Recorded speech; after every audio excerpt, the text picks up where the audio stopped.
This is TWiT. Hey, here's some bad news. And I found this out from a friend who's a photographer. For years, he followed John Bon Jovi around as his official concert photographer. Right now, he's the official concert photographer for Luke Combs. His name is David Bergman. And he came by the studio on Sunday. He actually does a I really want to do this workshop. Andy, you should do it too. Live concert photography workshops. You actually get to be in the pit of a Luke Combs concert, and he trains you on how to get the best images. I need that too. Isn't that cool? Well, he's coming to Guilford, New Hampshire on June 15th, if you want to. Only 5 people get to join him for that. Anyway, David, I asked David, because I always do when I see a pro, and this guy is a pro's pro, really good photographer. What's your workflow? And he stunned me. He said Aperture.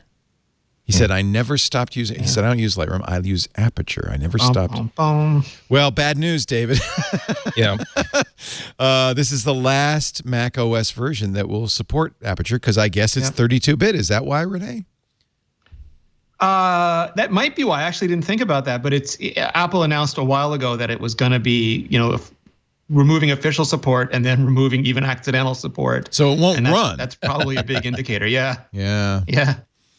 You were on your own for a while, and now you're out of luck. Your announcement on an Apple support page, and of course on the support page they do something that must kill Apple. Migrate your Aperture libraries to Photos or Adobe Lightroom Classic. I don't think Photos is a suitable replacement for a professional photographer. Lightroom might be.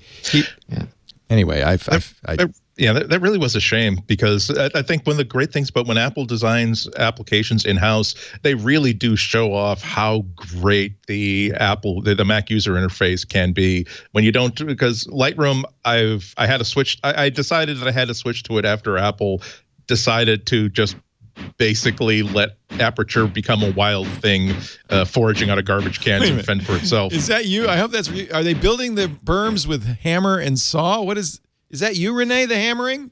Or is this somebody else? Yeah, no. I think it's Russian troops coming across the Kamchatka. They're closing doors, they're sandbagging things, they're walking around, Leo. It's just... I'm going to have to move to Petaluma. That's all right. No.